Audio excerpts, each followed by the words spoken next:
and welcome back to the Beer Ladies podcast. I am Katie and I will be your host today. In this episode, we're talking about beers and gods. I don't know many gods of beer.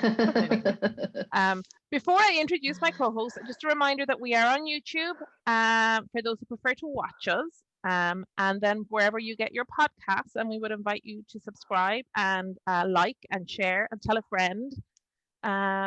Okay, let's meet everyone today. So we have Christina. Say hi. Hi. I'm waving. You can't hear me. You can't hear you. See me wave. And we have Joanne. Hey, how's it going? And we have Lisa. Hello, everybody. Hey. So I suppose we'll go straight into what we're drinking.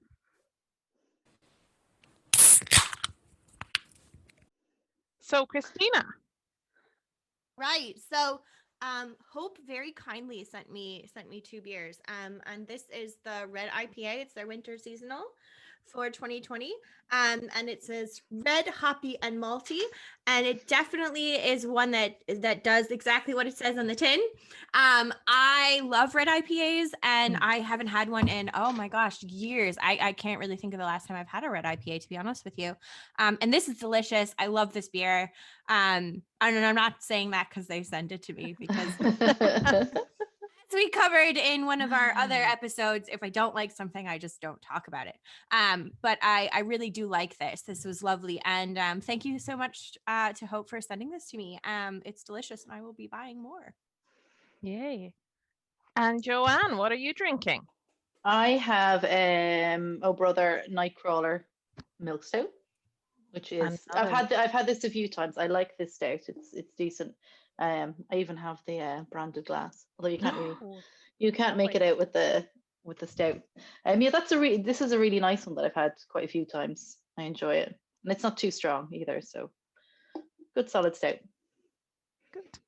And Lisa, what are you drinking? So I'm trying a new to me beer, although I will echo Christina and say that the Hope seasonal one is gorgeous. Red IPA, go buy it. I had some too, and it is absolutely delicious. Ran out and bought a ton more. But since it is a school night as we record, I'm going for a modest beer. So they are from north of the border. So they're in Northern Ireland, and this is their table pale ale, but they specialize in very sessionable beers. So this is the first one I've had from them, but so far so good. This is only 3%, so perfect when you're not when you're trying to still accomplish things later. So hopefully this does the trick, but definitely very good so far. So thanks to thebeerclub.ie. Didn't send it for free or anything. They just started stocking them, so always good to try something new. Oh yeah, I do like. I have followed in your footsteps, Lisa, and I also have a micro IPA. I have Northern Lights from Whiplash, and it's a 2.8% micro IPA. Tons of flavor. Love that beer. And it's so full of flavor. You don't really expect it, I think, from 2.8%. But it's a weeknight. I work in the morning, so I can't go triple IPA or anything like that. And it's really, really nice. It's delicious. Here. Okay. So what do we know about gods and beers? I asked my son about this. He's big into mythology. So he said, Dionysus. Everybody knows Dionysus. God of wine and debauchery, really? Or just relaxing? Pleasure? All of the above? All of the above, yes. Yeah. And then he mentioned Ishtar as well. So that's as far as my knowledge. He's on the right track. He's on the right track. Mm-hmm. Okay. Yes, I would say this is one of those where I know just enough to be dangerous. I know Christina's going to know a lot more, but I will say that the bit I've dipped in and out of over the years, it's actually interesting because it's obviously very universal. You find, sort of beer and alcohol related gods all over the world. So some of the really interesting ones are ones that may be actually less familiar to people in kind of the Western tradition. So I'm sure we're going to hear about that, but we've definitely got some really, really cool ones over here, especially when you get into Vikings and stuff. There's good times with those guys. Absolutely. And I'm not going to position myself as an expert in this one either, because there's just so many. So it is a bit of I know enough to know that I don't know enough. So I'm going to talk about what I do know. So to anyone who's listening, if you have other beer gods, goddesses, mythological figures that you want us to talk about, or you want us to do some more research in, please tag us, send us messages. I love any excuse to do research, so please give me one. And I'd love to do a beer and gods beer, part 2, part 3, part whatever. So just send those in to us, and we'll dig around and see what we can find. Absolutely. I was just going to say, I don't know a whole load about it either, to be honest. I did a little bit of reading this evening and yesterday. And I found a couple of bits about and I was wondering, Christina, there's a goddess of beer called Brachiaca, who was referred to in Derbyshire, and I was just wondering if that was any relationship to your website, your Brachiatrix. Yeah, Brachiotrix is actually from the Latin word for female brewer. So like trix is it's like the end to make it female. So the brachia part is, or brachiae is the beer part, and the trix is the female part. So but it was the goddess of malt-induced intoxication, which I've quite liked. Nice. I love that. Yeah. And the malt-induced is in brackets, so or the goddess of beer. They kind of have the two versions, and then they kind of went on to talk about the French meaning of intoxication versus the English meaning to show that it could be beer or it could be something else, because intoxication, the French meaning is apparently to do with poison and poisoning. So that was fun. Yeah, not as delightful. No. It was just that was kind of one of the things I came across. And there's so much out there though to kind of troll through. There's so many. Yeah, absolutely. And it goes right back to the beginning of certainly written history. I mean, and written history and written myth, certainly, when we get back to, people will like to cite the hymn to Ninkasi, and Ninkasi being one of the goddesses of brewing, although perhaps she gets a little more spotlight, if you like, just because we have cuneiform, we have tablets with her name on them, we have the hymn, so you have something written to refer to instead of just maybe a name or maybe something a little bit more vague. So I think we may overemphasize a little bit, but again, she's just one. But I will say one of my favorite breweries in the Pacific Northwest in the US is named after her, and they make some fantastic beers. So highly recommend continuing to draw that line through to the modern business. All good. Yeah, I think I've been to, that's in Oregon, isn't it? It is, yes. I've been to the Ninkasi brewery when I lived in Oregon. It's really tasty. Really. That whole region though has such amazing breweries. Oh, definitely. Yeah. So do we want to kick off with a goddess quite close to home, since we're in Ireland? Should we start absolutely. with? We'll start with Bridget. I'm going to start with Bridget then. St Brigid, who is, some scholars argue, is an amalgamation of an ancient goddess, as well as possibly a druid and possibly a saint, sort of come together to make this idea of Bridget, and that she probably wasn't a real person, but she served a purpose within the society in which they wrote about her, and that makes her just as important, whether she's mythological or real. And Bridget is very well known to be associated with beer and brewing. In fact, she performs miraculous brew days. This is sort of her thing. One of the stories is Easter is approaching, and she's just founded this nunnery in Kildare. And Easter's approaching, and they don't have beer I'm being anachronistic. I should be saying ale, because this is non-hopped beer. So this is ale, and they don't have ale to give to the churches that are around them and the people. And so, the nuns are kind of panicking. What are we going to do? You want to do this? How is this going to happen? And she's like, no, I got this. We're going to do a miracle here. This is fine. And she does. And she takes one vat of beer, and it's enough to provide beer for, I think it's 17 churches, trying to remember off the top of my head, but I think it's 17 churches. And so there's her miraculous brew day. And then the bishop is so amazed. And then the next day she makes more beer for him. And she also turns water into beer, which cures her stepmother. And like, this is just a, common thread throughout Bridget's life. I love the stories of St. Bridget. She's quite the renegade saint. It just is. It's something I myself and Joanne are Irish, and I remember growing up making St. Brigid's Day crosses on the 1st of February, which is St. Brigid's Day. But we never knew any about this backstory. No, I didn't. It was all about, it was all the other stuff, how she got this land for a church by using her cloak. Her cloak, yeah, and it took up enough space to build a church. That's pretty much the one I know her for most, I think. I can tell you some more. I'll be really quick and tell you a few tangents about Bridget. Do. My favorite is she stole everything in sight when she was younger. She just stole everything, but to give it to the poor, like she's like your proto Robin Hood kind of figure. Bridget is just stealing everything. I love that she stole butter to give to a starving dog. Like, I love that story. But yeah, so her father is like so fucking fed up with her stealing everything, and they're like, she's just not having it. So he's like, I'm gonna sell this. I'm gonna sell her into slavery. I'm done with this.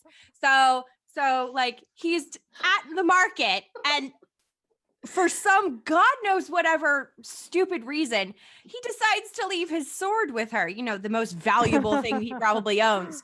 And what does she do? She steals it. Shock. And so he goes to the king. See, she stole it. She's terrible. And the king is like, well, Bridget, would you steal from me too? And she's like, yep, I would. I absolutely would, because I want to give to the poor. And then the king turns to her father and he goes, no, she's holy. See? She would even steal from me, so she's actually quite holy. So we're not gonna sell her into slavery. It's about getting the right person on side. She's gonna become a nun. But I think my favorite Bridget story is so she says she's gonna become a nun, and this nobleman is like, you can't become a nun. You need to get married. Like, what are you doing? Like, you need to be married. And she's like, no. I'm gonna be a nun. And he was like, and he just kept pressuring her. And so basically what she did is she like, there's a couple of different stories, but she basically like took her eye out and handed it to him and was like, should I get married now? And he's like, no, you should smile more. Oh. Then of course, God miraculously heals her, but because of his insolence, he also makes the nobleman who was pestering her, his eyeballs explode. Nice. Oh, that's good. Which just seems like a great touch. Like it just seems. So I love that about Bridget, and that's not even to get into her miraculous abortions, which she. So consent was an issue back in the day. Shockingly, consent has always been. Yeah. Oh my gosh, I have a tangential Bridget anecdote, which is just that I know a couple of weeks ago, all y'all were chatting about sort of working in the beer industry, BJCP exams, and I studied for and did my BJCP exam at Bridget's Bar in Philadelphia, which is lovely, old school Irish pub of the sort you get in America, but very much looking to this sort of female brewing tradition. Always had amazing women running the place, and that was just sort of their nod to her. So I've always had, at least in my head, the connection between Bridget and beer. But like you say, if you've grown up with it, you have this other view, and maybe you get to know if it's hidden. So yeah, I can weave a St. Brigid's Day cross like no bother. That's amazing. Well, now you can make one and brew with it. You can use it as a talisman for when you're making beer. Or you could make it bigger, like a basket, and like filter your wort through it. Or I like that. No, yeah. Very cool. I wonder too to what extent Bridget is kind of an analog to Cerridwen in Wales, where she also, does magic brewing stuff and all kinds of things, kind of accidentally invents beer, maybe. And again, one of those people who may be based on some real people, but is probably, again, some kind of amalgamation, but she's still very closely tied into this sort of idea we've talked about before about sort of witchcraft, but also brewing and potions and how they all sort of are kind of the same thing at a certain point. But I'm sure that there must have been people going back and forth across the sea and sort of sharing some of these traditions. And in fact, there's a really good podcast by a Welsh folklorist. I'm just going to double check to make sure I get the title right. It's Ghosts and Folklore of Wales, and he told her story a few weeks ago. So if anyone's looking for that, it's he's got a good thing running every week. I do love to listen to the Welsh accent. Has he got a nice Welsh accent? He has a nice one. Yes. Yeah. I guess I can talk about one of my other favorite brewing goddesses, and this is just simply because her name is Lady Rainbow. Like, what a wonderful name. So this is Nomkhubulwane, so the Zulu goddess of rain, agriculture, fertility, and the creator of beer. And she's also known as Lady Rainbow, which is just that's a great name. The best name ever. And she's credited with teaching the Zulu women how to brew. And I think the stories about her are just wonderful. So I would highly recommend researching her and sort of the rituals that are surround her. But I just love her name, Lady Rainbow. It's just a wonderful name.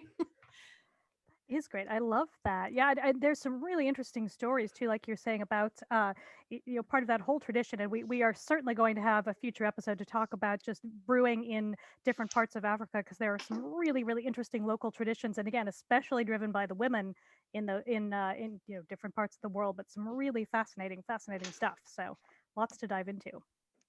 No, and I think it's really interesting because, of course, one of the things that's associated with Lady Rainbow is gourds of beer were left out for the goddess to consume later. And this is something that we'll kind of see when we're talking about brewing gods and goddesses and how they were honored, or how gods and goddesses were honored, even if they weren't brewing gods and goddesses, were honored in culture through beer. And consistently we do see sacrifices of beer being sort of left out for the gods and goddesses to consume later.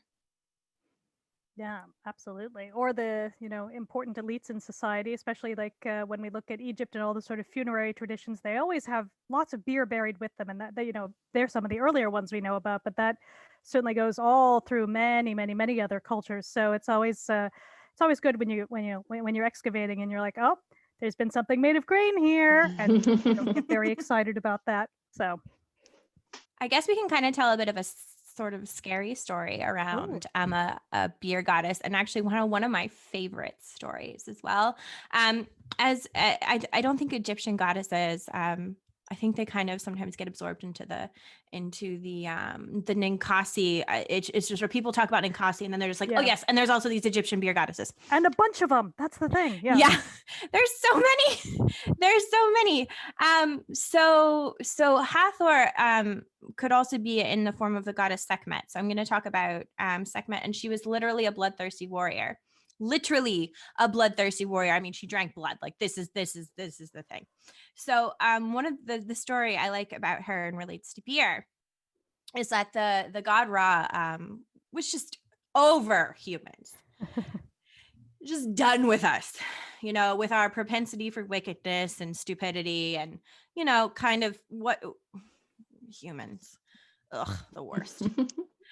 So he's just done. So he's like, Sekhmet, just destroy them all. I'm over it. I'm just done with this. Kill them all.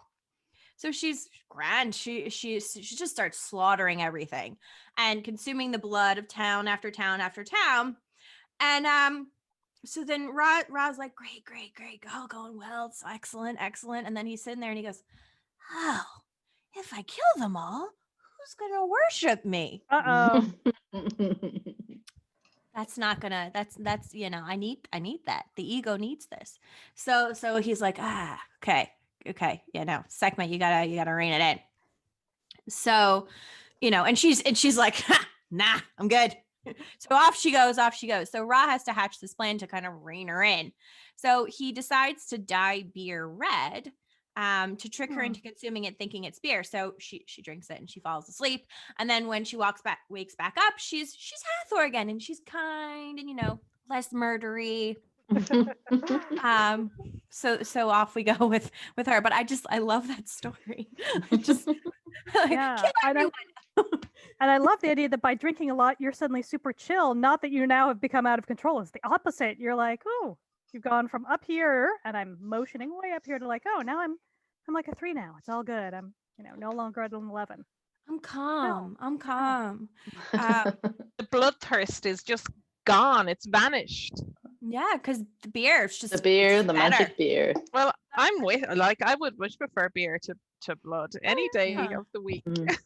Yeah, hard pass on that. Idea too of that he's added a coloring agent, because I know you can get super geeky people who are like, oh, I'm not going to drink it if it has this particular adjunct. It's like, no, it's guys, you do you. But yeah, I love the idea that he sort of tricked her by putting something in it that you don't necessarily need. So that's fascinating. But then also you keep sort of digging through that, and you're like, okay, so that means people understood that was something you could do, and it kind of keeps sort of saying, so what does that imply? Were you making sort of different colors for different occasions, or who knows, just for personal preference?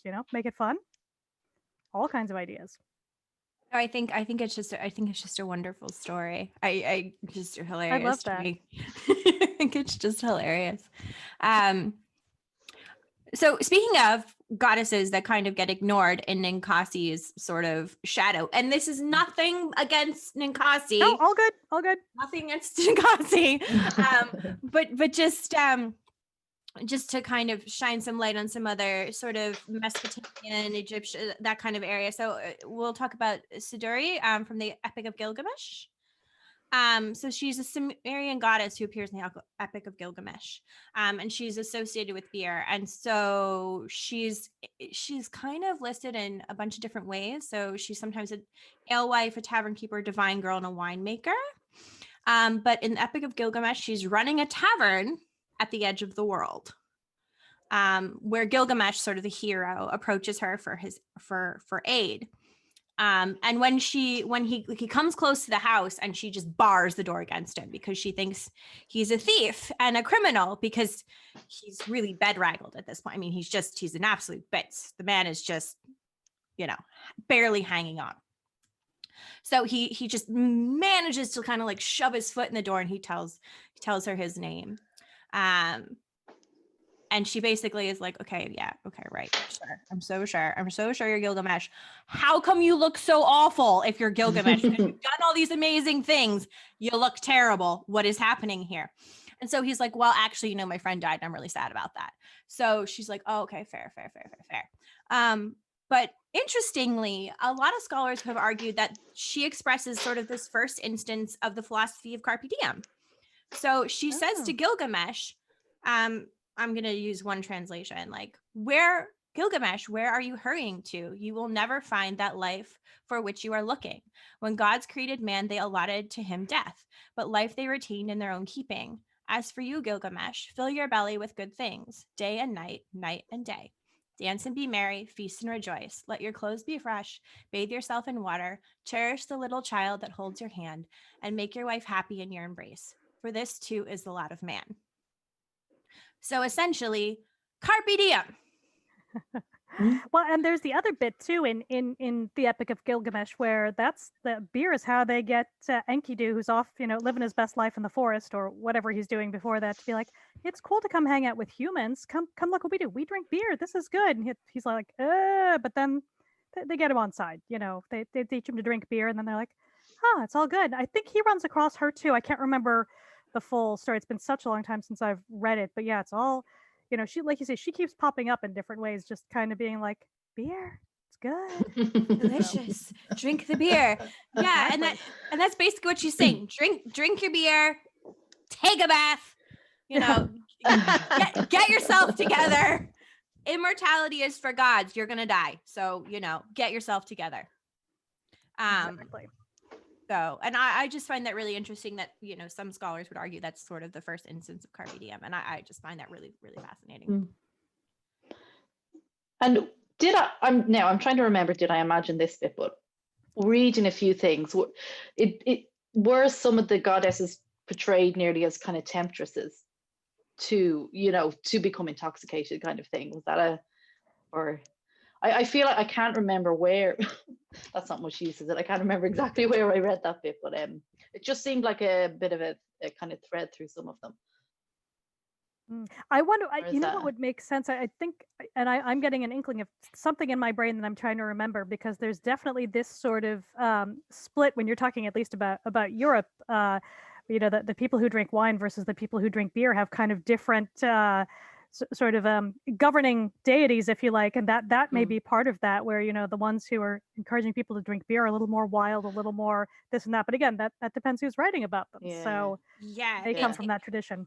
It's really, it really, really depends on who's writing about them and where we're talking about. So like the Romans would view wine, like the idea that we have this idea that we think wine is this more civilizing thing than beer, does come from the Romans, and it's just been inherited, and we just can't seem to shake it, that, like wine is for fancy people and beer is just not as much. But this isn't necessarily something that was held everywhere. So like in Ireland, in early medieval Ireland, they didn't have wine.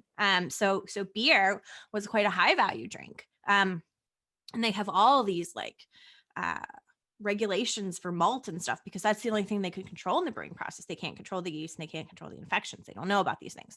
So it really, it's exactly like Lisa's saying, it really depends on who's writing it. And a lot of times, if we're talking about like later interpretations of like other goddesses, a lot of times they're portrayed as being sort of temptresses, because it suited the Christian culture to do so. They viewed women as temptresses, of course. Anyway, so the goddesses became that way, when sometimes that behavior in the context with which the original culture, worship the deity, maybe being sexually free was a completely acceptable way to be. And so, all this sort of misogynistic sexism that language is a very Christian idea, not necessarily from the indigenous population. Good old Christians, huh? Although later then they do end up, brewing lots of nice beer. Your medieval nuns, they're doing the work, but again, they have a different set of gods. So yeah. But there's all different goddesses. So if we're sort of in Europe, and we've been in Africa and Egypt and Mesopotamia a little bit. So I'm gonna take you over to Japan. And the Ainu people, so they're an indigenous people from Japan, and they have the great ancestress, and she is a critical part of housewarming ceremonies, where brewing of sacred beer in her honor was really, really important, until this was banned by the government, actually. Oh, that's fascinating. Yeah. So this was actually a low alcohol beverage, which was said to make the drinkers closer to their ancestors and deities. And this is something that we've seen sort of across cultures, and we'll probably be talking more about this, but it's yeah. So this beer was actually made from millet as well. And so during the process, the great ancestress was asked to protect the beer, as well as protect the house. And so this is sort of part of the brewing process. And so it's really interesting that the government, it's not interesting, it's horrible that the government sort of banned this ceremony. And do we know what time frame the government banned it in? Let me look. Oh, yeah, I wonder if it's more recent times. I want to say relatively. It would probably be relatively recent. Yeah, it would be. I want to say in maybe the early 19th century, but it might even be more recent than that. It could even be like early 20th. I would say pretty recently. So I will look this up and get a date, and I will post it on Twitter, because it's probably going to take me a minute to find this. So and I'll be sitting here, you guys will be doing the podcast, and I'll be like, yeah. And just shout out a date. It's like, wait, what? Yeah. Yeah. I do remember going to see 1890. Exactly. I do remember going to see a really interesting exhibit, partially on the Ainu, and I now that you mentioned this, there was something about different things about sort of like kind of their foodways and stuff, and how they're very certainly very different from what sort of mainstream Japanese culture, since it's very much like you said, it's indigenous, very separate society. But then I guess they had the sort of typical thing where they tried to sort of amalgamate and sort of force conformity in the way that your colonizing culture likes to do. But we're not singling them out. It's happened all over, so it's just that thing. But it was fascinating. What I do remember of the exhibit, just sort of very different. Again, just very different approaches to life. Yeah, and just to talk to give another example of beer being really important to like an indigenous culture, and one that has been absolutely discriminated against and tortured and colonized. So the Apache made this brew called Tiswin. So it's a fermented corn based beverage. So similar kind of to chicha. So the wife of an Apache leader, Haria, I think that's how you pronounce her name. She was known for making a particularly amazing Tiswin. And she made Tiswin for what became the final confrontation on its prohibition. Because of course, American culture, the colonizing Europeans, of course, banned the production for racist reasons, as all the other horrible things they did to the Native Americans. So she made this Tiswin for its final confrontation on its prohibition, and her Tiswin and council helped inspire Geronimo to leave their forced settlement in Turkey Creek Reservation and sort of confront this. And she was a woman known for her wisdom, intelligence, and powers of healing. And so, she used her beer to sort of motivate her people. And I just think that's an amazing story. And it also shows how important these beers are. If the colonizing cultures are banning them, this is really kind of demonstrating how important this is to these indigenous cultures, and how it's so much a part of who they are and what their culture is. And it's awful, but it's an interesting history. Yeah, absolutely. And probably too misread in some form or another, to be like, oh, that's the thing the women do and we ignore it. But it's, there's probably, like you say, a lot more happening behind the scenes, where this is not just a nice, fun thing we're doing. This has real intent and a real, not just ceremonial, but sort of political push behind it. Totally. Yeah, and beer absolutely has a very politically important position in early Irish society. And I mean, malt and beer, and sort of giving them to your lord, and then your lord giving it back to you, and this is part of hospitality, was really, really important. I don't have the exact laws off the top of my head, but there are laws in the early Irish Brehon laws where if you gave the people that came to your house like bad beer, and you knew you were giving them bad beer, you had all sorts of fines. You were in deep shit. Like, no, you cannot do that. And there were all of these rules about how beer could be made and produced, and so beer was really, really important.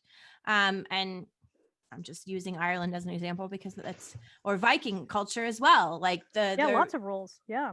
So many rituals surrounding serving beer and preparing beer and all those things in Viking culture. So it's really interesting. And I'm wondering, is that like where the Irish are known for their hospitality? Has it stemmed from that? It's like you have to be hospitable. You have to give your good stuff to the guests, because you still see that kind of now, don't you? Like the good sitting room kind of thing, that kind of, yeah. The good room, yeah, definitely. The good plates and the good cutlery kind of. And you at know. Christmas, your mother, well, my mother, would keep all the good stuff for the visitors. We would never get Mm. them. Mm. And I'm wondering, when you just said that, Christina, it just started me thinking, God, has it like, is it ingrained in us at this stage that we keep all the good stuff for the visitors?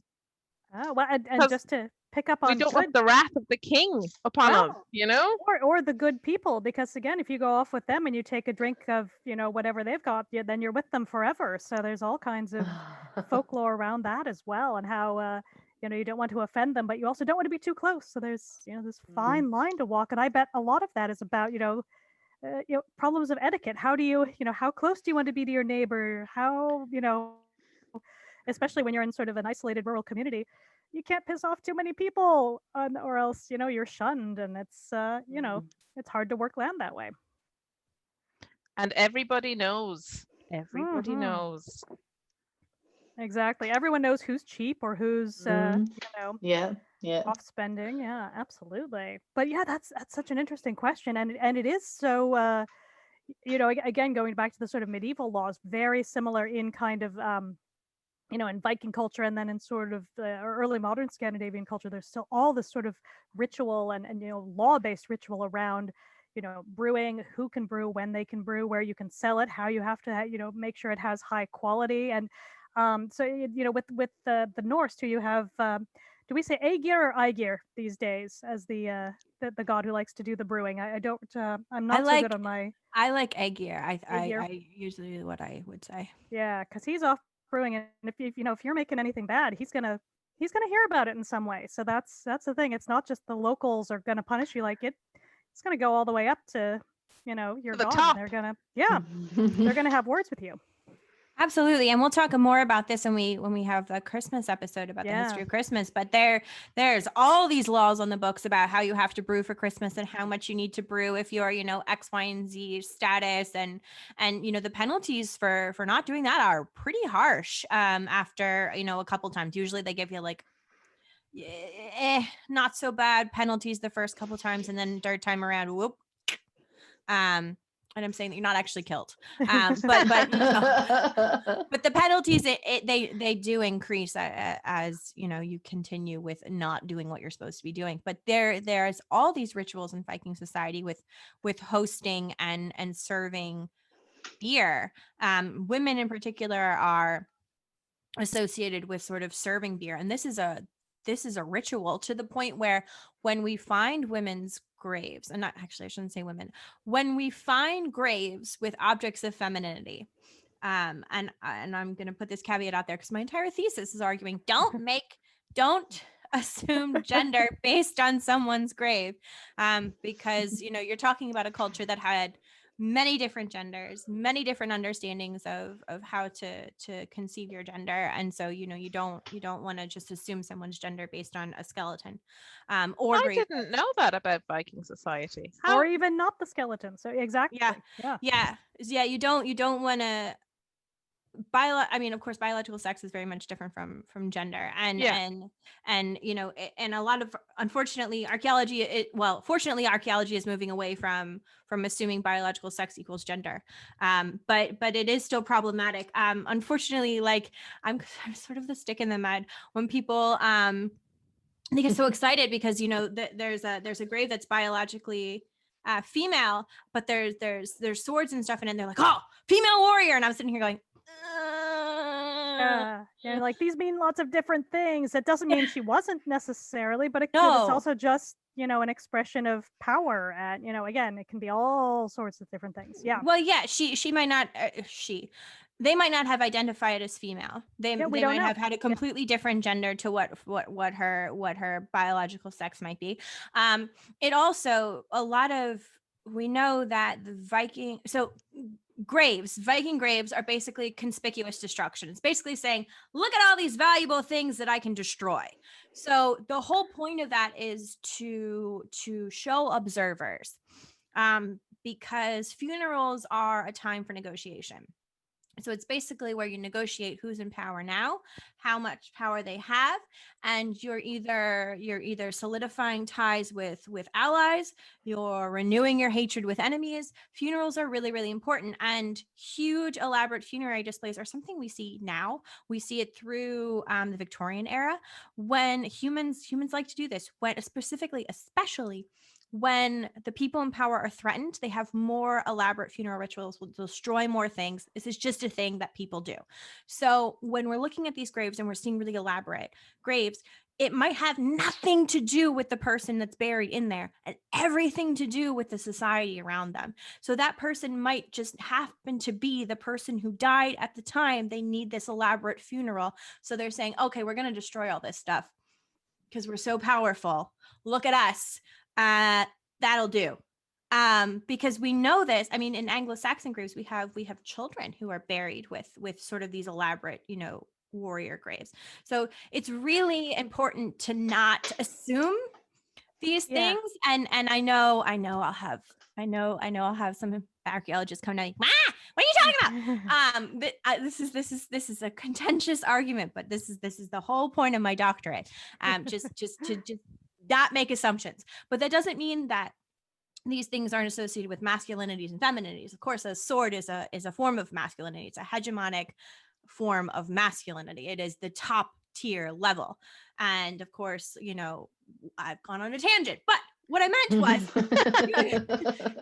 you see things like bowls, right? So bowls and cups and serving cups and these sorts of things. These are associated with femininities, and these are part of the whole Viking concept of women hosting and serving beer and ale to their guests.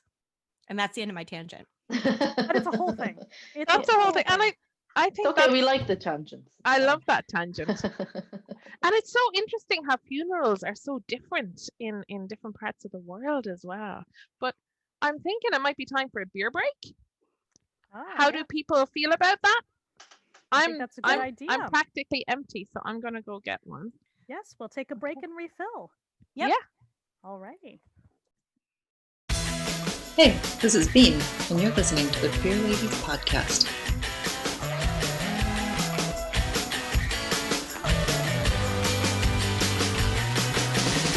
So, welcome back.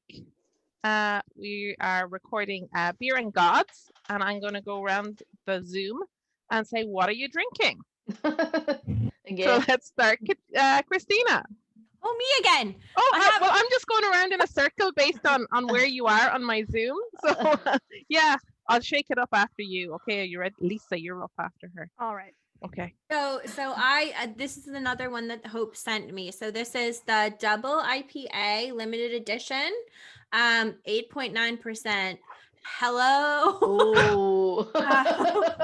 We better hurry up with this recording. So. Oh my gosh, yeah, like you guys are all being very sensible with your school night beers, and I'm here like 8.9%.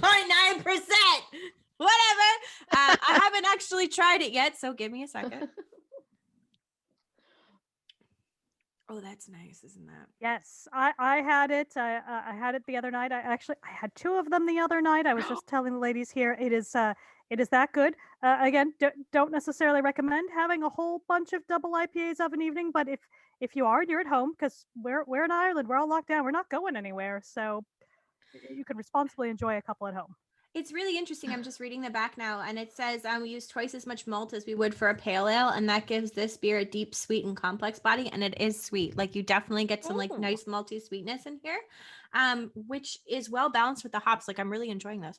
That's what I really found with that one is that, sometimes you get some double IPAs that are really wonky and just either too much of one thing or another, or can be really like almost viscous kind of sometimes, just too much. But I thought that was beautifully balanced, really a lovely beer. So I highly recommend it. We're Hope stands, podcast. I like this, because it's there's all those like lovely tropical fruit notes, and that works really well with sort of the sweetness, and I am not mad at those. I can't wait to try that. I am going to be Doing a bit of online shopping after this, I think. Absolutely. I would recommend it. It's very good.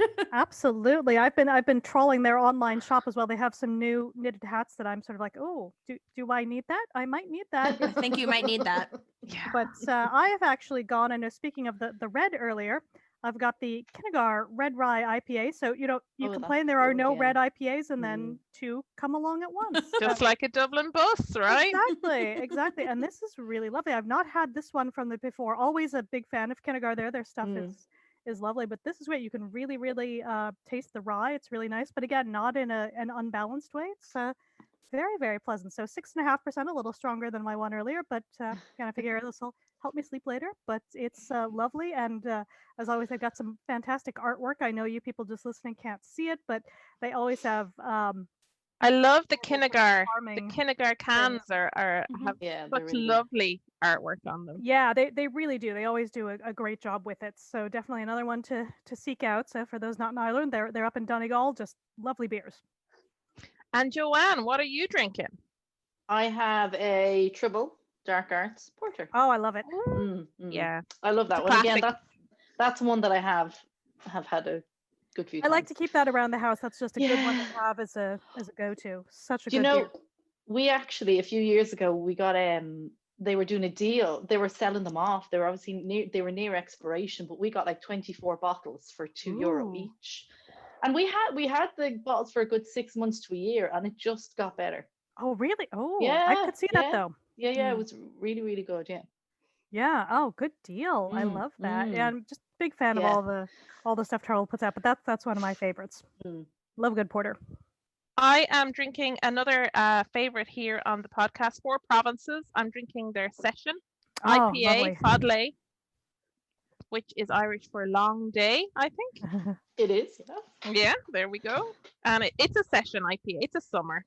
When it's you really, really good. Yeah, I had good. a case of that over the summer that I just consumed very quickly. And I'm waiting for them to make some more of their mild before I order my next installment from them. What I want their mild. Gob Fluck or something like that. Yeah. Yeah. And I know we don't know when the pubs will reopen, but whenever that is, they're going to have it on cask in the pub, and they were going to brew some other milds, but they had to wait on those because they need to keep brewing the I think the regular, I can't remember if it's the regular IPA or if it's the Hurler, whichever one is the kind of their flagship. They needed to keep brewing in tanks for that instead of brewing the other mild they were going to brew. So I was like, Have you been emailing them to keep up?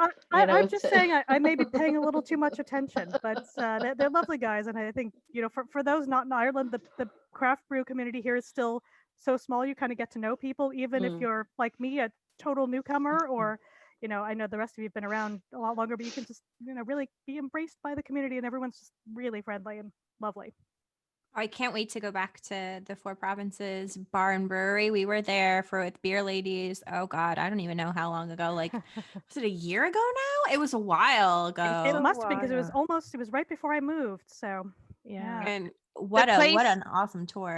The place that they have is lovely, and I love the way that they promote the Irish language as well. And they had the beer mats, and they have like little phrases on them. So if you want to try and order a pint in Irish, it'll tell you exactly what to say. I thought it was really nice. It is really nice, It's especially so since nice. I have a child who's getting really good at speaking Irish, and I'm like, I don't know what's happening. But if I can order beer, I'll be.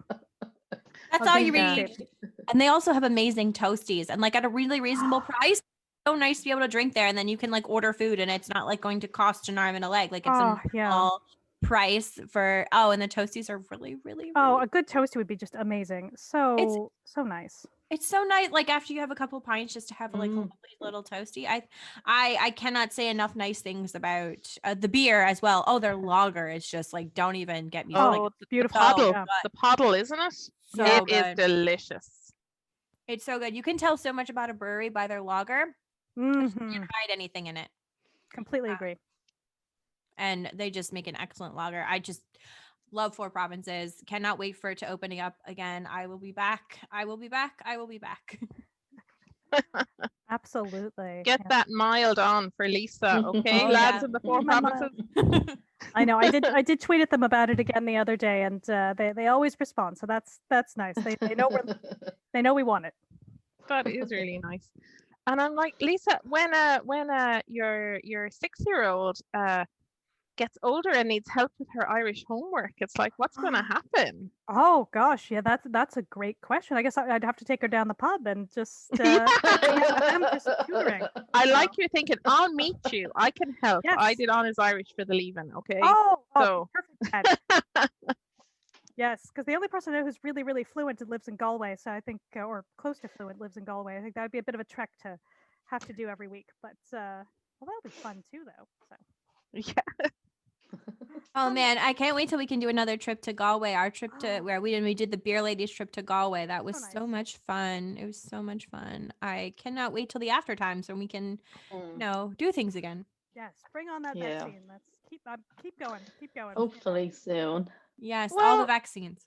I know. And I think it looks like our lockdown here is being effective. Yeah, Yeah. It's really encouraging.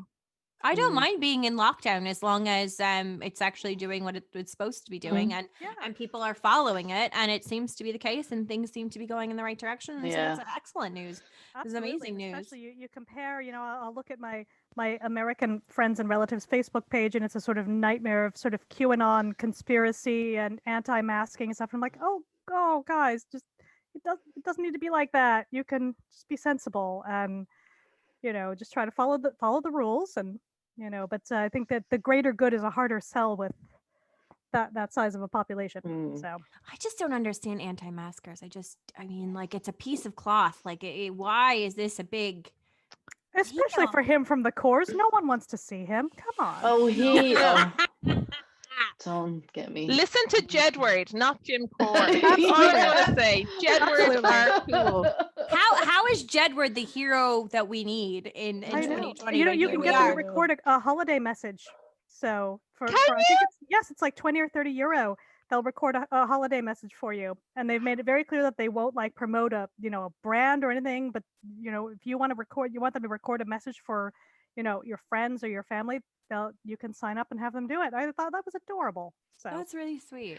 Yeah, it's adorable, but I wonder who is going to sign up for it, because I think they're people will. Yeah, they will. Yeah. That's actually really cute. I thought so too, and I was like, fair play to them for if that's going to be their holiday spending money. Hey, all good. Well, for the work that they've been putting in on Twitter at supporting responsible and reasonable behavior during the pandemic, exactly. They deserve it. Round of applause for Jedward. Honestly, I know you're right. The heroes we didn't know we needed, but there they are. Here we are. For those listening, you've reached the banter part, but this is good. We like it when we have the banter part of the podcast. You can hear all the sort of like, what do you people get up to when you're not allowed to leave your house? It's like, well, we sit at home and drink, but not in a sad way. No. All good. No. And for those of you who don't know who Jedward are, I would just Google them. Okay, they're identical twins from Lucan, where I'm from in Dublin. And for I suppose our more European audience, they have represented Ireland in the Eurovision twice, not once, but twice. Oh, yeah. Well, there are two of them, so I mean, it's only fair. Both were there. So we can thank Louis Walsh for something then. Yeah, they're best buds with Louis Walsh. I think. I don't know. Yeah, he was their they were his act, weren't they, on whichever one of those? Was it? Yeah. They definitely have the X Factor. Well, I mean, they're just so ridiculously appealing, and that's good, but in the way, like, when you're sad and you're just sort of crawling through YouTube and you're like, oh, cute puppies, or today I watched the donkey who lives in a house, and I was like, oh, it's just like that.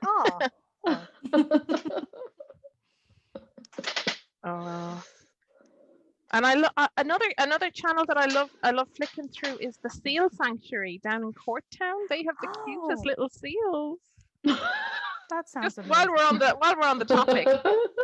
I think we went there, did we? And actually, right beside the Seal Sanctuary is an outdoor laser. Oh my gosh! Laser tag. Is So laser, Oh, it's wow. with these guns. The quasar thing, yeah. Yeah, but it's outdoor, and you're running through like the bushes, and you're hiding behind tree stumps, and it was the best fun I've had I did that last summer, obviously not this summer. In the Obviously, before no, times, yeah. I can't remember what it's sounds called. It was fun. great fun. It was great fun. Yeah, and you don't get the bruising you get with paintball with your No. laser tag. Oh so my that's, gosh, those are brutal. It's intense. Yeah, I once did a sort of combined hen stag weekend paintball thing when I lived in the UK, and the bride and groom had to have very serious, like heavy makeup covering because they were just covered in bruises. It was literally right before the wedding. So also, pro tip: don't have it right before the wedding if that's going to be your thing. I had a lot of fun as an attendee, but they were looking rough. So Can imagine. It was. through it. I used to work for an American multinational, and paintballing was banned as one of our team building exercises. I could see that though. In fact, I was just chatting online with some of my colleagues today about would it be good or bad for us to go paintballing together? Because we got the impression some people would gang up on some other people and it could get kind of ugly. So maybe it's best that we can't see each other in person. Yeah.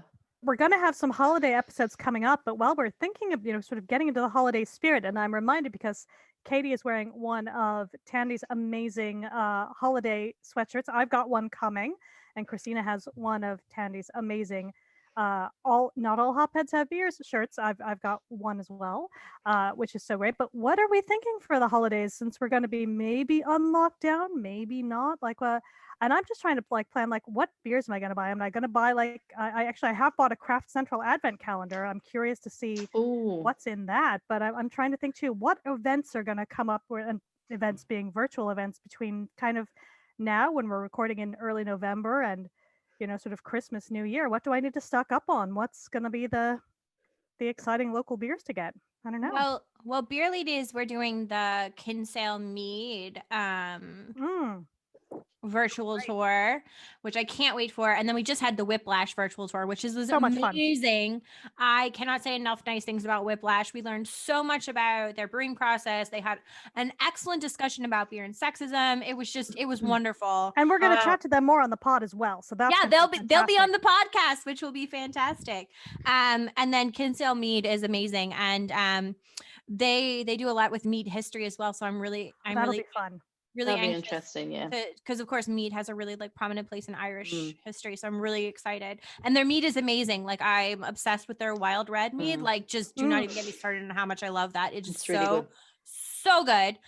So we have that coming up, and then I think we'll probably just do in December, a virtual Christmas party, because it's just chaos. Usually December Absolutely. is just chaos. Yeah. So trying to get a virtual tour or something in, it's probably just asking a bit too much. Oh yeah. And we can definitely invite podcast listeners to say, hey guys, wherever you are in the world, come join on. Maybe we can have a big virtual party and just that would be amazing. Open it up a little more widely and say, hey, Yeah, I keep telling everyone that everyone's welcome, but I don't know that everyone is welcome. Please come. Everyone is welcome. Absolutely. A friend of mine in Philadelphia, hello Karen, is running the Fraud Street Run. The Broad Street Run is run every year. It's a 10-miler in Philadelphia, and it's amazing.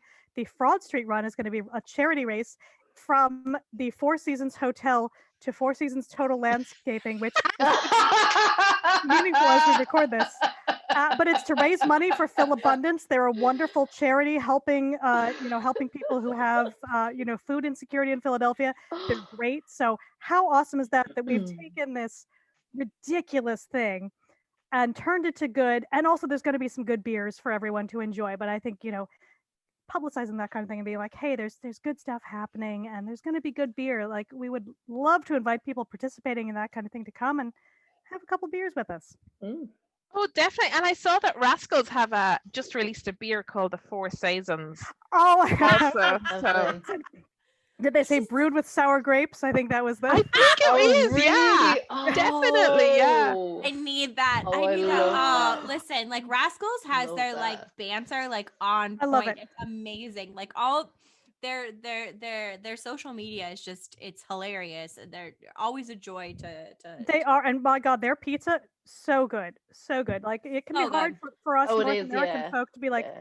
where is there good pizza in Ireland? But no, they bring it. It's good stuff. I know. I can't Pizza wait with for black the pudding after on it is Oh, how Oh, can you go yum. wrong? I can't wait And for when the after times. oh my God, in the after times, yes, because when you go in person, they always have something weird in the brew pub that's perfect and like that sounds strange. Where you're like, oh, is this going to be? But then you have, it and you're like, oh, it's really good. Yeah. And They're so experimental, and I love that they're like up for a challenge and up for doing something new. Like they were like the first that did like the milkshake beers here, and they did it really, really well, and it wasn't too cloying, and it wasn't too cloying. It was not cloying.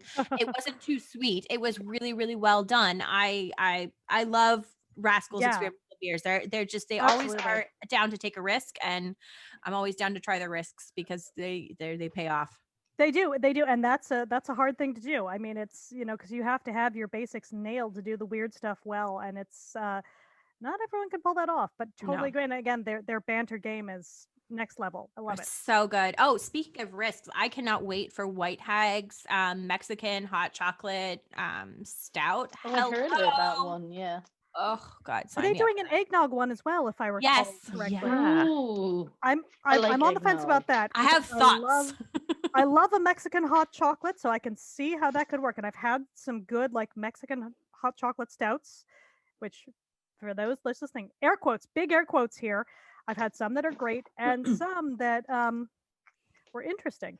So, but again, happy to try.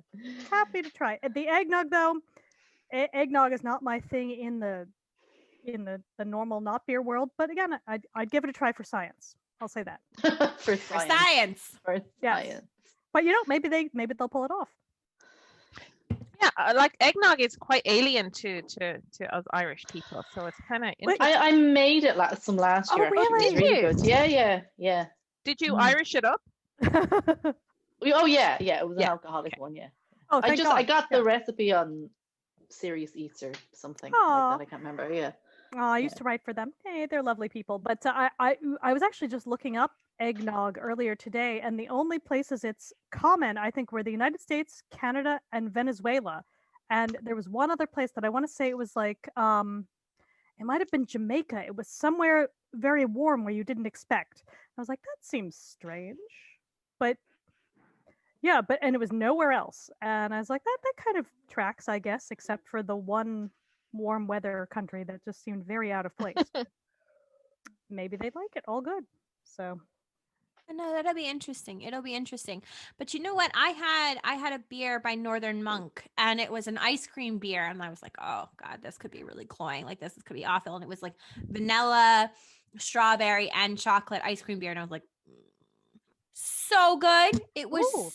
so good. And it wasn't cloying. It wasn't heavy. It wasn't too sweet. I had it. Paul and I went down to Dungarvan. We rented a house down there with the dog. You guys got to go away. Huh.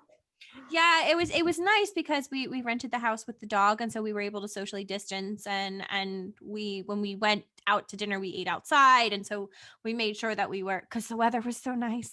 Yeah, it was really nice. Yeah.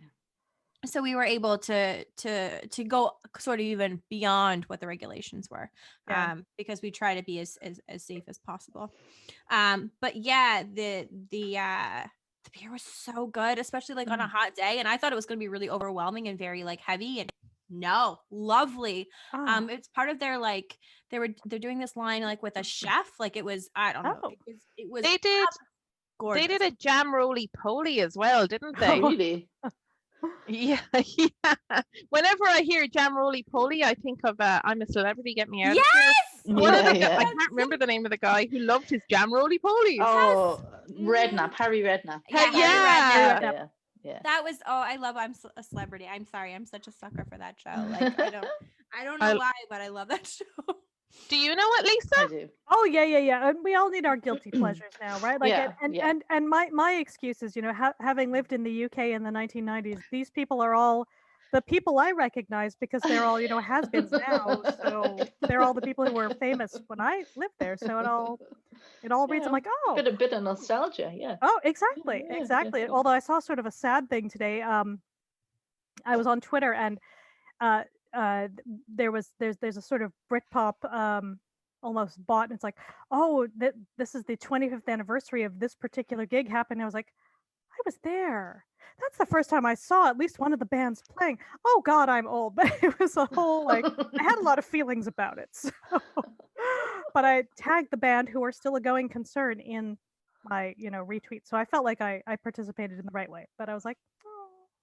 But yeah, that's they were one of those that were never famous enough that they were going to get into this kind of career, if you like, now, but still around, still making great music. So all good. Brilliant. Yeah. And the celebrities are now going, so it's starting on Sunday, and they're in Wales. Are they? Oh Yeah. gosh, I've not watched this one yet, but yeah. Well, it's only starting, so. Oh, right. Do we know where they're? I lived in West Wales for about a year and a bit before it was a little too rural. So I have no idea. I have no idea. Fascinated. All I know is Vernon Kay. Vernon Kay is one of them. God, I remember him being discovered on whichever TV show, and him becoming a model, and the whole, before he was a presenter, and the whole thing. I think it was he on SMTV with like Kat Deely and yes, and he was.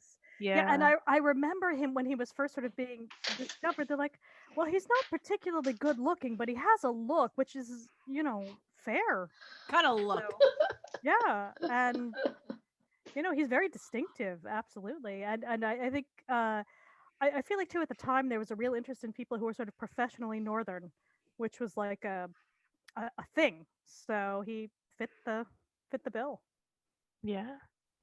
I love I'm a Celebrity because it just reminds me of Christmas. Like it just I just like holidays. Like I was any excuse to kind of have a party, right? Like and we should do a Hallmark movie pod for Christmas. What we should do is we should play the Hallmark drinking game. We should do a Netflix party and do one of the Hallmark movie drinking games. And if you're listening to this and you don't know what it is, I highly suggest that you Google it. If you're familiar with the Hallmark movies, they're pretty scripted, and and so it's there are some really fun drinking games that you can find where it's drink one, if it's a woman who's from the big city and is back in her hometown, and those sorts of things, which is kind of like every Hallmark Christmas movie ever made ever for any reason at all. And I'm not encouraging binge drinking, but I went to a Christmas party at a brewery. This is in Seattle before we moved. Machine House Brewery. They make amazing milds. So again, represent. They do great cask ale again. Something I'd love to see more of in Ireland. Let's hope in the after times more cask ale. But for their Christmas party, they had Hallmark movies on without the sound, and it didn't matter. You could still just know exactly what was happening and kind of drink along. You just knew. They didn't need to speak. It was just perfection. And that meant you could have some kicking tunes and not have to, sort of pay much attention, but every now and again be like, oh, she's having a fight with the prince who's her employer, and just sort of go through the whole thing. You knew how it was going to go, and it was all fine. You didn't have to think. It was just like when I my guilty pleasures. I have a subscription to Take a Break, Fame and Fortune magazine, which if you do not live in Ireland or the United Kingdom, it is hot garbage. I love it though. It is. There's a. Love it for the puzzles, Lisa. For the puzzles, right? Passwords or arrow words and. It's amazing. So there's a story in the current one, like on the cover, where it's like our ghost portal is solar powered, and I'm like, oh, it's nice that they're exploring green energy. It's all good, but just you have to be able to turn your brain off and just enjoy. I would imagine the ghost portal should be powered by ghost energy or something. That's what I thought. I was like, why do we even need another source? But we are. Here we are. And my son, who's 15, likes to read their particular horoscope predictions, which are the weirdest. Like it's, beyond your typical, like they are much more of the sort of, you will meet a mysterious man kind of, they're not as vague, like you may discover something that will lead you to money. No, they are like, they go for it. So. Sorry, like solar powered ghost portal. Lisa, next time you are on, you are going to have to read our horoscopes. Oh my god! Or take a break horoscopes. I should. I do save them every month. So you remember what we did when we went to Gravediggers, where we like picked everyone's beer based on their personality? Yes. We should do that. You should read our horoscopes, and then we could we should do that again, because it would just be a bit of crack. It'd be funny. But oh my gosh. I'm sorry, Lisa, that's literally the funniest thing I've heard. Green energy. I pay real money to subscribe to this nonsense, but it's so worth it. Highly recommend, It's all just good. reminds you of like I have a subscription to Shudder, and like which is this horror movie only channel, like it's like Netflix but for horror movies only, and it's like $4 a month, which is just a steal. That's not bad. Yeah. And it's all these like indie movies or like foreign films, and I'm absolutely obsessed with it. I think everyone else here in the podcast is like, Christina, shut up about Shudder. Shut up about Shudder. But anyway, like all of the indie films, like the horror films, have a magazine like that. There's always some main character flipping through something that's like that has something ridiculous on the cover, and it's like, it's all here, right here, page 12. So I kind of feel like I need to have a subscription to this now, Lisa. Oh my god, I highly recommend it. In fact, I took a picture of because it just popped through my my letterbox this morning. So I'll see if I can get this to appear, but and we'll put a link in the. I'm trying to make it less. Feeds off our fear. Oh yeah, that is a shape-shifting spook. Feeds off our fear. So what? Do you actually get a print copy or a digital copy? I get a print copy. But there's also Magic Xmas cocktails to boost luck, psychic skills, happiness. Oh, you know what? We may need to do a little taste testing. Well, yeah. Where that goes. Well, I for Halloween, or not for Halloween, sorry. Before Halloween, I bought this book by Anais Alexander. And it's magical brews, and it's all these different spell cocktails. Ooh, so like fun. cocktails that you can make for different spells. So spell work. So like I love it. Or Potions. Monetary. Basically, so for monetary gain, or not monetary gain, for like for luck in business, or for those kind of things. So there's all sorts of different sort of spells that you can, and I love her. She's she's amazing on YouTube. Oh, that's very cool. Yeah, she Magicians on YouTube, and I've watched her for a long time. But anyway, so I bought her book, which was really reasonably priced. It was only like €12, and it was like a hardback copy, which I thought was just like great deal. Anyway, so it's all these different spells that you can do with alcohol, and I was like, sign me up, I'm there for that. I am there for the boozy spells. So I'm really looking forward to digging into that. So Lisa, we can have a go. Well, we'll have to compare and contrast, because I bet those are going to be a little more upmarket than the ones that are in the Take a Break Fame and Fortune. In fairness, they are kind of upmarket. Like they can be quite complicated and lovely. They sound really lovely. There's one that I really But and again, there are also winter spells to make you rich. So there's a lot happening in this issue, is what I'm saying. It's hubby caught my psychic gift. She gave her husband something. So this sounds like the magazine where the woman who married the ghost pirate would announce her divorce, because she's getting divorced. She has been in this pirate again and again. Yeah, the lady who married the ghost pirate has been in multiple issues. And probably for years before that too, without anyone else noticing. And beyond she's that. divorcing him now, isn't she? Isn't that the Yes, story? it did not work out, unfortunately. They just I wonder why that is. Lack of intimacy? I don't know. they Okay, couldn't keep yeah. it together. I thought she abused him was part of the. Oh, really? She was abusive. Yes, I wonder how they'd prove that. It was complicated. It was ending in a kind of ugly way. So, but I think it was on her. How would he communicate with his lawyer? I mean, so many questions. Okay, so It's that a whole thing. you're saying a ghost pirate? A Because ghost pirate. Because I read something before about a woman marrying a ghost she met on a plane, I think. Oh No, there's a couple of women That's who've a been different marrying one. ghosts. Okay, No, okay. this one, she married a ghost pirate. Okay. It was But a whole also thing. Her day job is being a Jack Sparrow cosplayer. So just keep doing the whole. It's all. Okay. There's a lot there. There's a lot there. Yeah. Yes, but I'm gonna have to do a bit of googling on that now.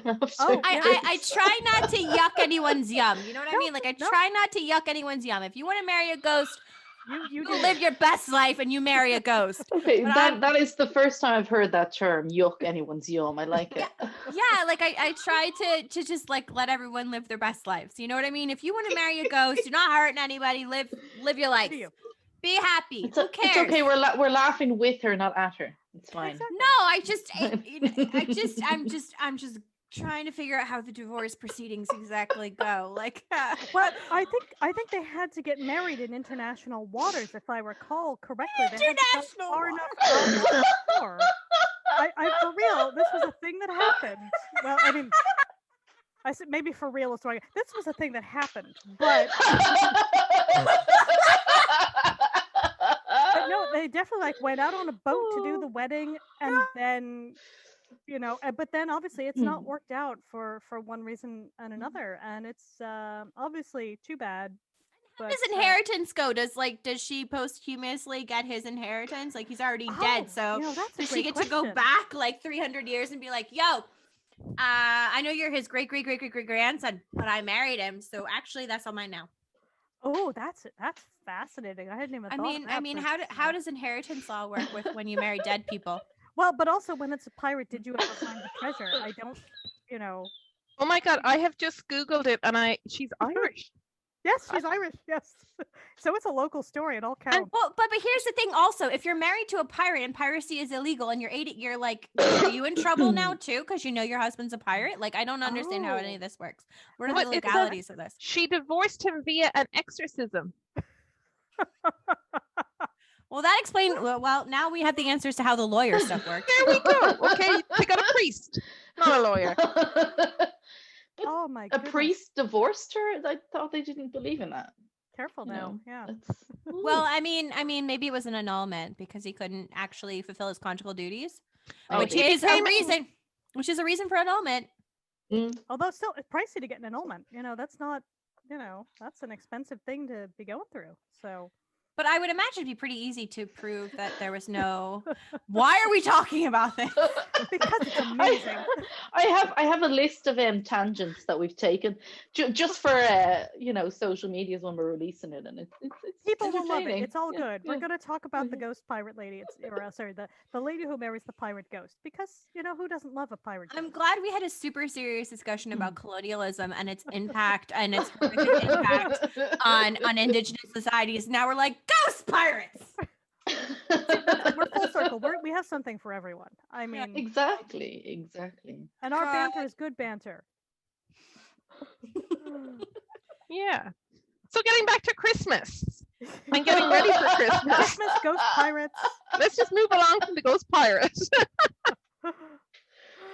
Well, Christmas is a good time for ghost stories. But yes, I think, it's all about, are we going to get some beer advent calendars, open things up? I mean, maybe do like some unboxings since, we can't go out anywhere. So maybe that'll be a fun thing to do. I may do a video at some point. I've got, again, I think it's the Craft Central box I've ordered. I should probably double check that I haven't ordered 2 boxes. Just Oh well.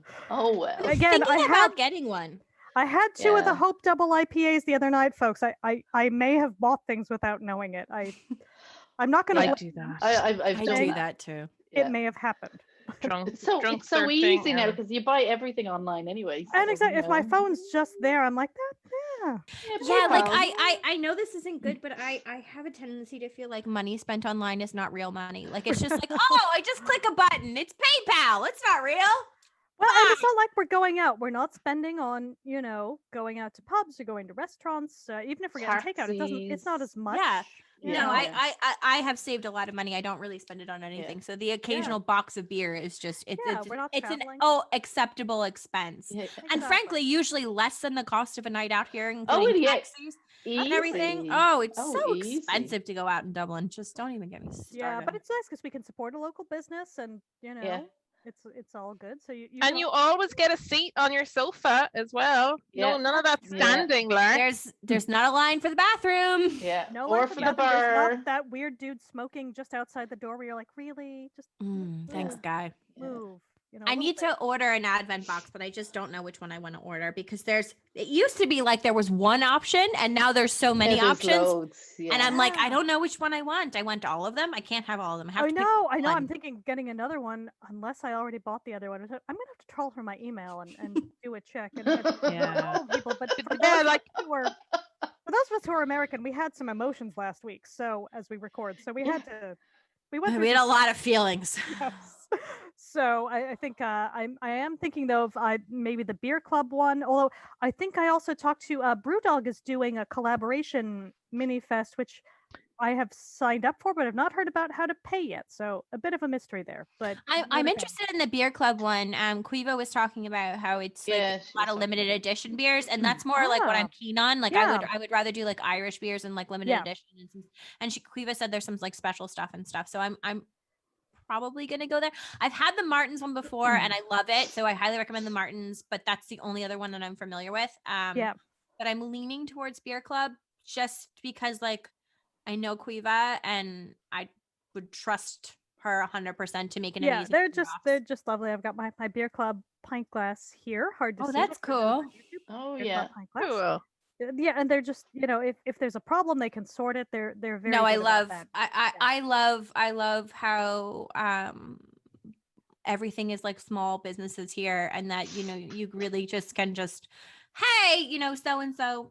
This is, and this is wonderful. And it's just sorted. It's just exactly. And the other thing I love about Beer Club is they get the interesting stuff from Germany and, other places that you might not. You get all the good Irish stuff, but also some stuff that can be harder to find. Yeah. Quiva was the only one in Ireland who got, I'm saying Quiva, sorry, the Beer Club. Quiva's their social media manager. So I keep talking about Quiva, but the Beer Club is the only one that got all 5 of the official 2020 Oktoberfest They beers. were fresh as anything. I ordered all of them from there and they were gorgeous. Absolutely. Same here.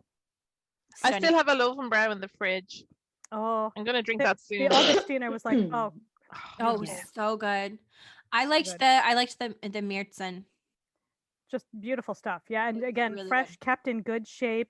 Sometimes you order things from other places and you don't know if it's been kept cold or if it's been sitting in a hot window or something, but no, they do a great job. Really. No, I'm always really happy with everything I order from Beer Club and also Martins and also Craft Central. To be honest, like they're all good. Like I try to spread the love, and also 57 the Headline. Like I've gotten some amazing cases of beer from 57 the Headline. Like, and that's we talk about innovation. We're spoiled for choice. Yeah. Can we talk about innovation? Like 57 the Headline was a pub, and then they've opened up this basically this craft beer store in out of their pub like almost instantaneously.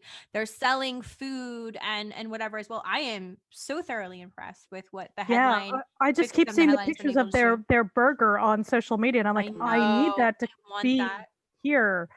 Yeah. So.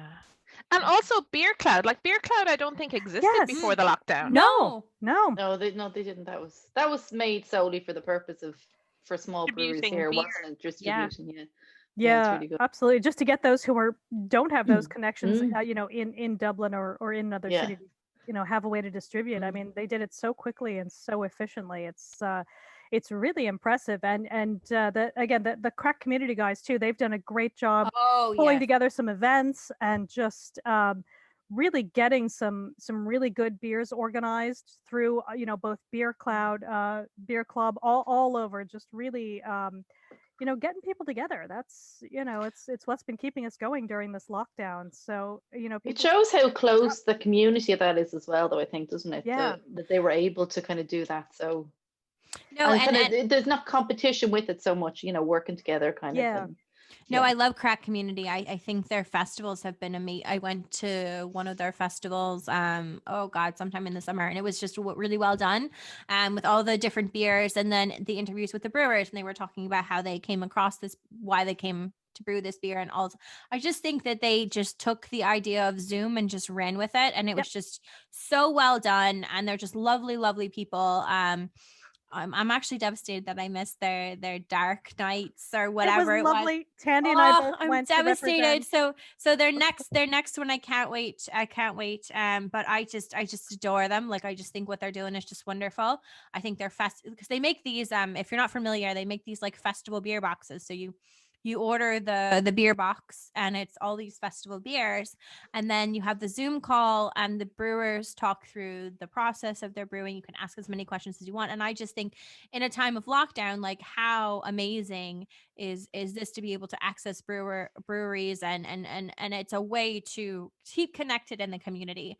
And I do think it's just so nice that Ireland is sort of very much a collective in terms of the craft beer world. Like, everyone is very friendly. Everything is like, let's support the community. What can we do for the community? And I just think that's wonderful. Yeah, it's so nice. It's the whole sort of, rising tide lifts all boats thing. And again, I'm sure there's the odd, actual, intellectual property fight somewhere behind the scenes that we're not seeing. But, people on the whole are doing such a good job to just be, collaborative and work together, exactly like you're saying. And I think it's so positive, and it's just so nice to see something so positive. And I think the other thing too is there's such great support from some of these big businesses that have very little to do with beer, like your Littles or your Super Values, that really create space for some of the local producers. Whether it's like Hope and Four Provinces have both gotten real support from those. So to think, you can go to your local grocery store of a weekend and just pick up a couple beers and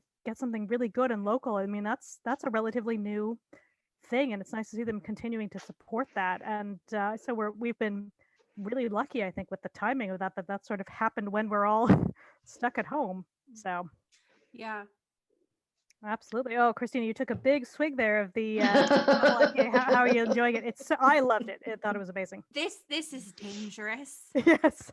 It's 8.9%, but it is so good. And okay, so here's my frustration with double IPAs most of the time. To me, like, sometimes it feels like a lot of brewers are like, how many hops can I shove into this beer? Yeah. And they completely forget about, I don't know, flavor. Yep. Aroma. These little things. This is so good. Like, I love that they have doubled the malt.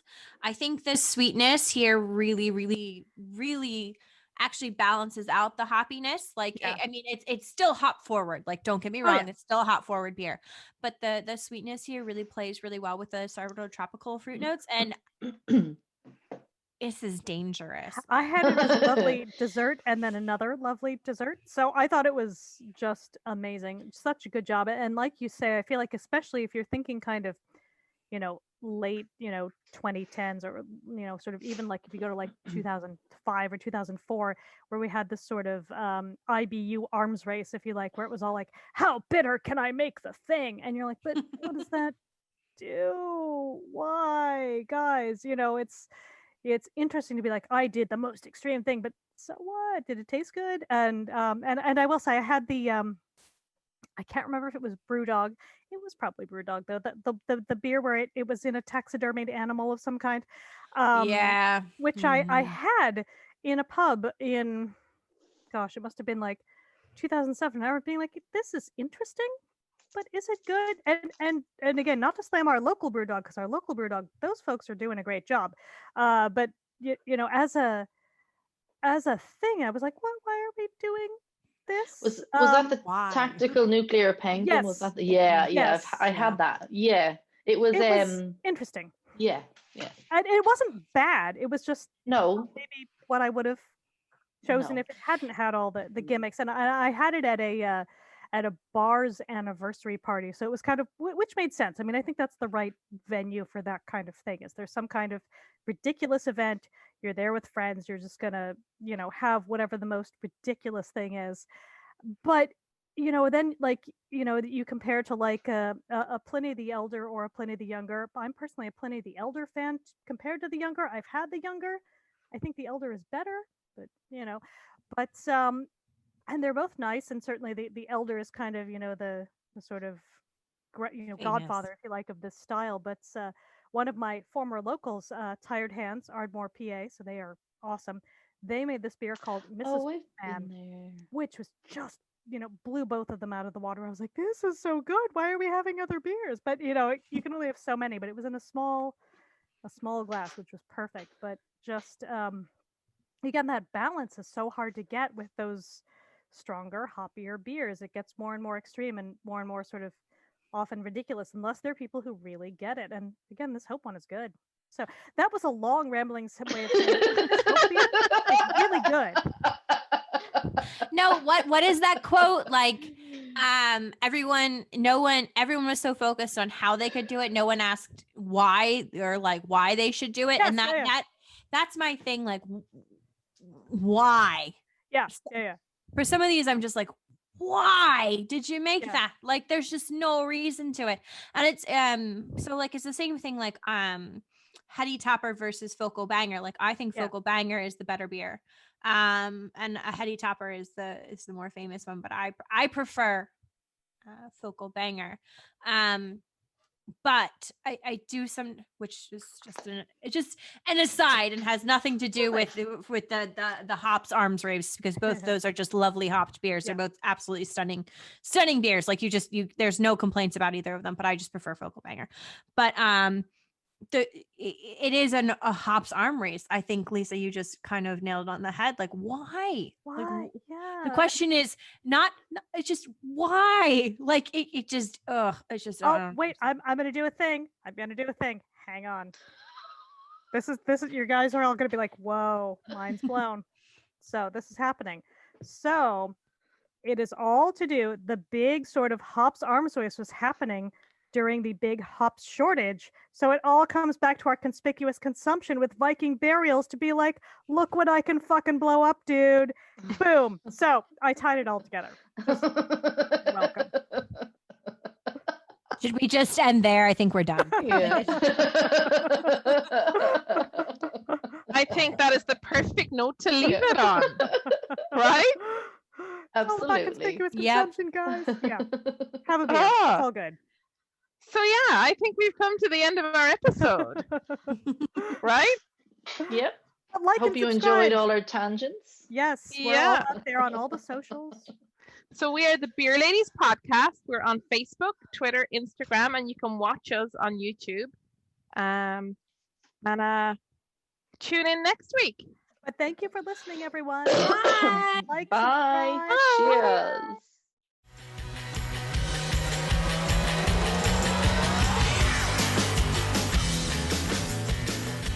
I don't know what I think we're doing Thanksgiving beers next week. I don't know, actually. Yes, it is. That could change. That's subject to change. Don't quote me on that. Andy's going to kill me now. You're not supposed to say what's coming next week. It's okay. We'll just edit you out. Edit me out completely.